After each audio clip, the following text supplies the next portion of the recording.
नमस्कार साथियों increase wealth में आपका हार्दिक स्वागत, अभिनंदन। हाल ही में आप लोगों ने देखा कि इंक्रीज वेल्थ में आपको जो वीडियोज़ अभी तक मिले हैं, आगे से लेकर के पीछे तक जितने वीडियोज़ हैं, आप लोग अगर पूरी गंभीरता के साथ उसको सुनेंगे और समझेंगे तो आप जो वीडियो में जो भी बातें बताई गई हैं वो सारी बातें आगे चल कर के सिद्ध हो रही हैं, सही हो रही हैं। इसको कहते हैं मित्रों अनुभव। पूरे फाइनेंशियल सेक्टर में जो भी वीडियोज़ आपको मिले हैं या जो भी इन्वेस्टमेंट करने के लिए बोला गया है या जो भी सिस्टमेटिक तरीके से आपको इन्वेस्ट करने के लिए तरीके बताए गए हैं, वो सब सही साबित हुए हैं। सदैव हमने यही बात कही है कि आप सिस्टमेटिक तरीके से इन्वेस्टमेंट करिए। SIP शेयर मार्केट में आप इन्वेस्ट करिए, ना कि म्यूचुअल फंड में करिए। म्यूचुअल फंड में, इक्विटी फंड में, डेब्ट फंड में, हाइब्रिड फंड में नाना प्रकार के फंड हैं। डेब्ट फंड नाना प्रकार के फंड हैं। जैसी आपकी नीड है उस हिसाब से आपके फंड हैं। लेकिन इन सब जितने भी फंड हैं, इन सारे फंडों से सबसे ऊपर है इक्विटी फंड। अगर इक्विटी फंड में आप निवेश करते हैं तो आप को जो प्रॉफिट हो ही रहा है, साथ में कंपनी भी उसी में अपने चार्जेस, यदि आप म्यूचुअल फंड डायरेक्ट किसी ब्रोकर कंपनी से ना लेकर के डायरेक्ट भी ले रहे हैं, SIP डायरेक्ट भी करा रहे हैं, तब भी आपके सारे खर्चे, सरकारी खर्चे, उसमें कटौती हो रही है। और इक्विटी मार्केट में क्या है, आप डायरेक्ट जो काम वो कर रहे हैं वही काम आप करेंगे। अगर वो लोग भी आपसे पैसे लेकर के इक्विटी फंड में लगाते हैं, अपनी कंपनी, अपनी AMC चार्जेस, सरकारी चार्जेस कटने के बाद ही, सारे खर्चे निकालने के बाद भी, अपनी ग्रोथ को निकालने के बाद ही जो प्रॉफिट बचता है वो आपको देते हैं। यूनिट रेट होना अलग बात है, कुछ चीज़ें म्यूचुअल फंड और SIP में खुल करके दिखाई और बताई नहीं जाती।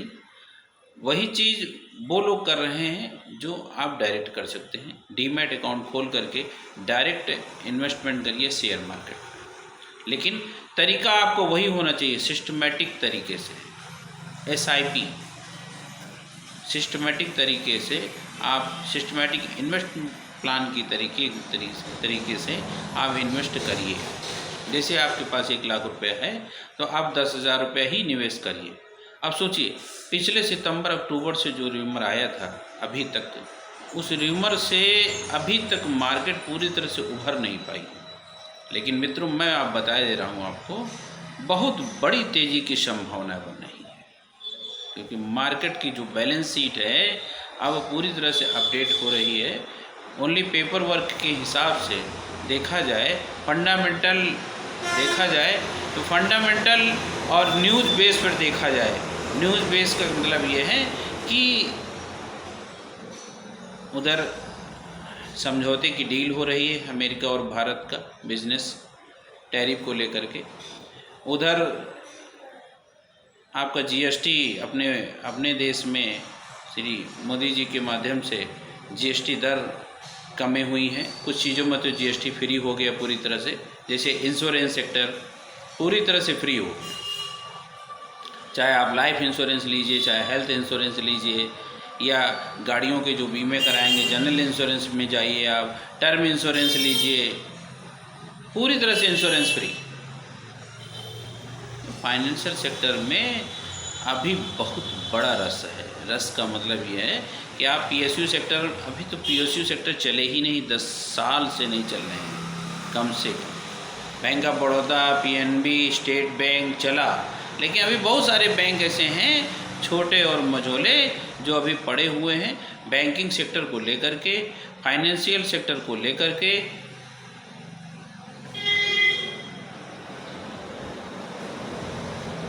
आप देखिएगा कि पूरी मार्केट में ओवरऑल पूरी मार्केट को लेकर के देखेंगे तो बहुत बड़ी तेज़ी की संभावना बन रही है।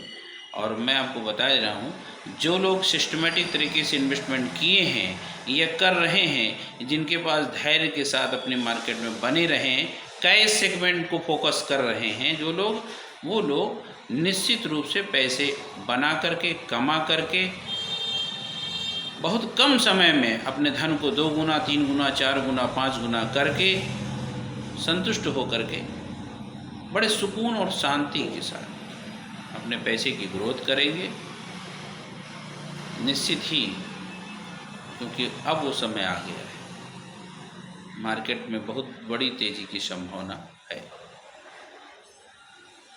बस इतना ही हिंट देना है मुझे, क्योंकि मेरा अनुमान, मेरा अनुभव यही कह रहा है मार्केट में बहुत तेज़ी की संभावना है, क्योंकि भारत भी कह रहा है कि मुझे तीसरे नंबर की इकोनॉमी तैयार करनी है और कर भी रहे हैं। बहुत सारे लोग लगे हैं मोदी जी के पीछे कि किन्हीं न किन्हीं कारणों से ये पीछे हो जाएं या हार मान लें, लेकिन वो दिन प्रतिदिन अपनी ग्रोथ को अपडेट कर रहे हैं और निश्चित ही भारत तीसरे नंबर की इकोनॉमी बनेगा और उसमें सबसे बड़ा लाभ सिर्फ इक्विटी मार्केट वालों को ही मिलेगा। मैं इन बातों से अपनी बात को समाप्त करता हूं।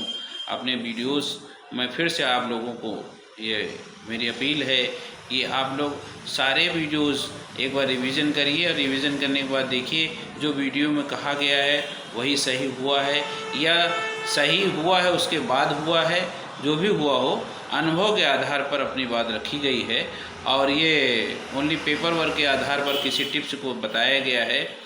और ऐसा नहीं है कि हो सकता कुछ स्क्रिप्ट रही हो, न चल पाई हो, लेकिन कहने का मतलब अगर सिस्टमेटिक तरीके से इन्वेस्टमेंट आपने किया है या कर रहे हैं या करे हैं तो निश्चित तौर पे आपको पैसा बनता नज़र आया है। मैं इंक्रीज वेल्थ में मैं फिर से एक बार आप लोगों का हार्दिक स्वागत अभिनंदन करता हूं और मेरी यही अपील है कि आप लोग लाइक, शेयर, सब्सक्राइब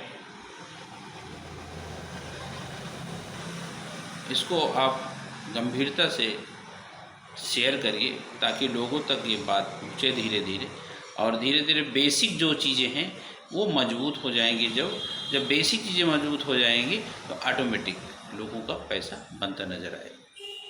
मैं इन बातों से अपनी बात को समाप्त करता हूं, क्योंकि फाइनेंशियल सेक्टर में बहुत बड़ा भूचाल आने वाला है। बहुत बड़ा भूचाल इधर इंश्योरेंस में आ ही गया है, इधर इकोनॉमी बढ़ने की कगार पर है, शेयर मार्केट में आना ही आना है और साथ में आपकी जो पूरे देश में पैरा बैंकिंग के नाम से सहारा इंडिया के नाम से जो काम कर रही थी कंपनी, वो सहारा इंडिया भी अब बहुत तेज़ी से रिटर्न फिर से पुनः वापसी होने जा रही है और पूरा देश सहारा इंडिया परिवार को देखेगा, सहारा इंडिया की कंपनी को समझेगा कि सन 1947 से कैसे भारत देश आज़ाद हुआ था और भारत देश आज़ादी के बाद भी हर व्यक्ति के अंदर, हर कंपनी के अंदर कैसे कैसे एक एक कमियों को दूर किया और सुधार किया।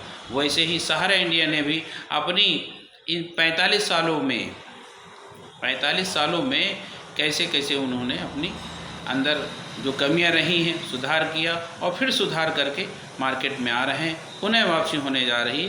तो कुल मिलाकर के कहने का मतलब है कि सहारा इंडिया को लेकर के भी लोग जागरूक हैं, सहारा इंडिया को लेकर के भी लोग निश्चिंत होने जा रहे हैं और इंश्योरेंस को भी लेकर के और म्यूचुअल फंड, SIP और शेयर मार्केट, कुल मिलाकर के कहने पूरे फाइनेंशियल सेक्टर में इधर आपका जो होम लोन है वो बहुत सस्ता होने जा रहा है। आने वाले 3 क्वार्टर में आप देखिएगा, मार्च, जून और सितंबर तक देखिएगा, लोन जो है, लोन का जो ब्याज है वो बहुत ही कम हो जाएगा। रेट ऑफ कट बहुत तेज़ी से एक बार हो चुका है, अभी 2 बार 3 बार होगा और आप देखिएगा, क्योंकि इकोनॉमी दृष्टिकोण से देखा जाए तो आपका banking sector, financial sector, investment sector आपका होम लोन, आपका कार लोन जो भी है, ये बहुत कुछ अच्छा होने जा रहा है।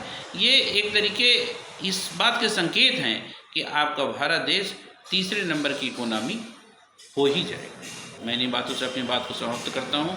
प्लीज़ लाइक, शेयर और सब्सक्राइब आप ज़रूर करिएगा।